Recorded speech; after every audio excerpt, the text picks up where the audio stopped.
नमस्कार मंडळी, तर स्वागत आहे तुमचं माझ्या पुन्हा एकदा नवीन ब्लॉग मध्ये. आम्ही आज चाललोय हरिश्चंद्रगडावर. तर मी एकटी नाही आहे, पूर्ण ग्रुप आहे जो गेल्या टायमाला गेली होती. तुम्ही कळसुबाईचा ब्लॉग माझा बघितला असेल, तुम्हाला माहिती असेल मी कोणासोबत जाते.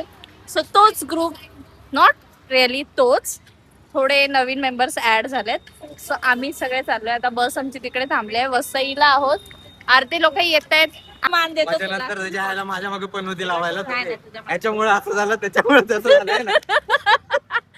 काम कर, मी गाडी आता 6:30 वाजले. वेस्ट नाही हो, गाडी लेके आ रहा हूं. डबल चाय पी रहा हूं. गाडी लेके आ रहा हूं. ही आमची गाडी आहे. हे आमचे लीडर आहे. काय देऊ? पाणी बॅगेत आहे.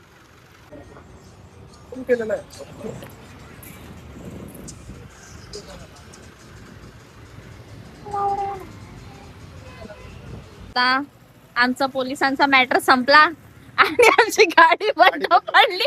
मला असे कंटेंट देतोयस भाई तू. या जोर लगा के काय सांगू. अरे गौतमला नाही घ्यायचं. विकी, काय आहे तुमच्या राज्यात असं होतंय? हा, तुमच्या राज्यात आहे असं? आमच्या राज्यात असं असं कसं झालं तेच कळत नाही. हा? करा आता आमची काहीतरी सोय करा जरा. तुमच्या इकडे ऑलरेडी खूप सहकार्य केलंय. मी खूप अप्रिशिएट आहे Appreciate. खरंच मला खूप म्हणजे असं लय जड फेकलाय ना. रात्रीचे वाजलेत गायजांनू 1:15. It's too late. वाओ, ये दिमाग किसका था?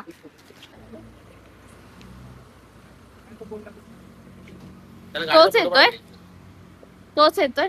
हाँ तो से मालक थोड़ी ना छोड़ो. अभी हम जाएंगे, नया गाड़ी आया है. टाकला रा. अरे अरे अरे अरे बापरे मोरया. टाटा.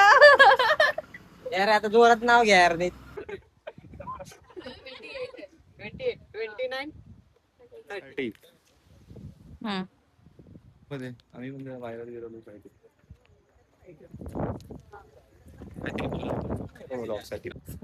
तो आपला बेस्ट पॉइंट आहे ना तिकडे.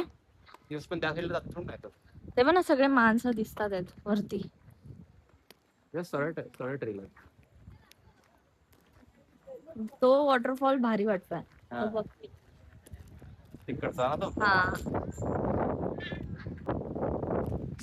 आमची ट्रेकिंग चालू झालेली आहे. बघूया कोण वर जात, कोण खालीच राहत. सगळे जाणार बाई. आम्ही कळसुबाई चढलोय. तू तर केदारनाथ जाऊन आलाय. लास्ट तिकीट बस करतो. गाडी गुडी चाला तिकडं. फोटो चलो गाईस. खाली येताना फोटो काढू शकतो. मला जितकी या गडाबद्दल माहिती आहे तितकी मी तुम्हाला आता माहिती सांगते.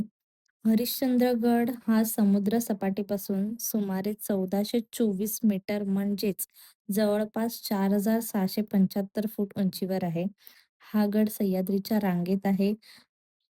हा गड फक्त ट्रेकिंगसाठी प्रसिद्ध नाही तर त्याच्या प्राचीन मंदिरांमुळे, लेण्यांमुळे, ऐतिहासिक वारसांमुळे सुद्धा तितकाच प्रसिद्ध आहे आणि ट्रेकर्सला, पर्यटकांना सगळ्यात अट्रॅक्ट करून घेणारा पॉइंट म्हणजे कोकणकडा आणि पावसाळ्यात तिथला रिव्हर्स वॉटरफॉल. त्यामुळे हा गड खूप जास्त आवडीचा मानला जातो ट्रेकर्सला. हरिश्चंद्रगडाचा इतिहास पाहता हा इतिहास 6व्या शतकातील कालचुरी काळाशी जोडला जातो. पुढील अनेक शतकांमध्ये या परिसरावर वेगवेगळ्या राजसत्तांचा प्रभाव राहिला. गडाचा भौगोलिक स्थान खूप महत्वाचं होतं, कारण कोकण आणि दख्खनला जोडणाऱ्या जुन्या घाटमार्गावर लक्ष ठेवण्यासाठी हा परिसर रणनीतीदृष्ट्या खूप महत्वाचा होता. म्हणून हरिश्चंद्रगड म्हणजे केवळ धार्मिक स्थळ नाही, तर प्राचीन काळापासून महत्वाचं असलेला प्रदेशांपैकी एक आहे, गडापैकी एक आहे. या गडाचा संबंध योगी चांगदेवांशी सुद्धा जोडला जातो. परंपरेनुसार चांगदेवांनी या परिसरात साधना केली होती. गडावरती प्राचीन गुहा आणि धार्मिक वातावरणामुळे हरिश्चंद्रगडाला धार्मिक महत्त्व देखील प्राप्त झालं आहे. आणि या गडावर जाताना इतकं सुंदर वातावरण आहे. पावसाळ्यात हा गड अतिशय सुरेख दिसतो, कारण इथे खूप जास्त वॉटरफॉल आहेत. आणि छत्रपती शिवाजी महाराजांचा हरिश्चंद्र आणि गडाचा काय संबंध आहे, हे मी तुम्हाला आता सांगते. तर इथे छत्रपती शिवाजी महाराज आले होते किंवा त्यांनी हा गड जिंकला होता, असा ठोस आणि सर्वसामान्य ऐतिहासिक पुरावा अजून उपलब्ध नाही. मात्र हरिश्चंद्रगडाचा परिसर आणि माळशेज घाटातून जाणारे मार्ग कोकण आणि दख्खनला जोडणारे महत्वाचे मार्ग होते. त्याच्यामुळे हा गड स्वराज्याचा स्वराज्यासाठी महत्वाचा मानला जातो, राजनीतीदृष्ट्या. आणि हरिश्चंद्रगड मराठ्यांच्या ताब्यात 1747 मध्ये आला, असा उपलब्ध नोंदीमध्ये उल्लेख आहे. तर हा काळ मात्र छत्रपती शिवाजी महाराजांच्या निधनानंतरचा आहे. म्हणून हरिश्चंद्रगडाला थेट शिवाजी महाराजांचा गड म्हणण्यापेक्षा मराठ्यांच्या इतिहासाशी जोडलेला एक महत्वाचा गड, असं म्हणणं योग्य ठरेल. आपण आता पोहोचलो आहोत हरिश्चंद्रेश्वर मंदिराजवळ. हे मंदिर गडाच्या मध्यभागी असून ते भगवान शिवाला समर्पित आहे. मंदिरातील दगडी बांधणी आणि आजूबाजूचा परिसर पाहताना प्राचीन स्थापत्यकलेची सुंदर झलक दिसते. हे मंदिर सुमारे 8व्या ते 9व्या शतकातील मानलं जातं, म्हणजे आजपासून अंदाजे 1200 वर्षाहून अधिक जुनं आहे, असं म्हटलं जातं. मंदिरातील दगडी बांधणी आणि आजूबाजूचा परिसर पाहताना प्राचीन स्थापत्यकलेची सुंदर झलक दिसते. इथले लोक असं म्हणतात की या मंदिरामुळेच ह्या गडाला हरिश्चंद्रगड असं नाव मिळालं. हरिश्चंद्रेश्वर मंदिराच्या खालच्या बाजूलाच आहे केदारेश्वर गुफा. ह्या गुफेमध्ये मध्यभागी मोठं शिवलिंग आहे आणि त्याच्या बाजूला पाणी आहे. गुहेतील 4 खांबांबद्दल अशी धार्मिक मान्यता आहे, की ते 4 खांब युगांचे प्रतीक आहे आणि आता ते 3 तुटलेले आहेत. तर असं म्हटलं जातं, की 3 युगांचा अंत झाला आणि हा 4था खांब तुटल्यावर कलियुगाचा अंत होणार, अशी धार्मिक मान्यता आहे. या गडावर खूप प्राचीन लेण्यासुद्धा आहेत आणि पाण्याच्या टाक्यासुद्धा बनलेल्या आहेत आणि छोटे-छोटे गणपती मंदिरसुद्धा आहेत गडावर. आणि फायनली आम्ही कोकण कड्यावर पोहोचलोय. ज्याच्यासाठी हा ट्रॅक चालू केला होता, त्या शिखरापर्यंत टॉपपर्यंत पोहोचल्यावरचा आनंद काहीतरी वेगळाच असतो आणि तो खरंच शब्दात नाही सांगू शकत.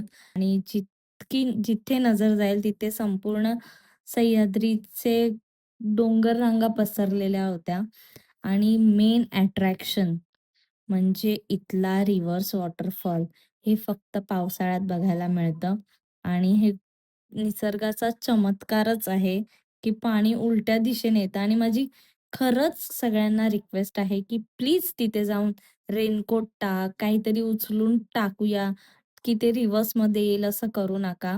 ते उलटं येऊन तुम्हालाच लागू शकतं किंवा इतरांना ते लागू शकतं. तर प्लीज आपल्या अकलेचं प्रदर्शन करू नका तिकडे जाऊन. तर आता ह्या गडावर जायचं कसं? तर हरिश्चंद्रगड हा महाराष्ट्रातील अहिल्यानगर जिल्ह्यात अकोले तालुक्यात सह्याद्रीच्या रांगेत वसलेला आहे. हरिश्चंद्रगडावर जाण्यासाठी अनेक वाटा आहेत. त्यापैकी खिरेश्वर, पाचनई आणि बेलपाडा हे प्रमुख मार्ग आहेत. पाचनई हा तुलनेने सोपा आणि लोकप्रिय ट्रेकिंग मार्ग मानला जातो. तसंच Google मॅपवर सुद्धा हरिश्चंद्रगड किंवा पाचनई विलेज टाकून तुम्ही व्हेरिकल घेऊन गडाच्या पायथ्याशी पोहोचू शकता. तर हा सगळा रूट आहे तिकडे पोहोचण्याचा. आम्ही ट्रेकिंग ग्रुपसोबत गेलेलो. सो तुम्हाला जर माझा ग्रुप जॉइन करायचा असेल, तर मी आयडी मेन्शन करेन. सो त्याला फॉलो करा आणि तुम्हाला अपडेट मिळत राहतील नेक्स्ट ट्रेकिंगचे. तर फायनली आता आम्ही खाली उतरून जेवायला बसलो, जेवलो आणि परतीचा प्रवास चालू केला. तर आमचं pickup and drop Vasai to Vasai असतं. सो व्हिडिओ आवडला असेल तर चॅनलला लाईक करा, शेअर करा आणि सबस्क्राईब करा. Thank you so much.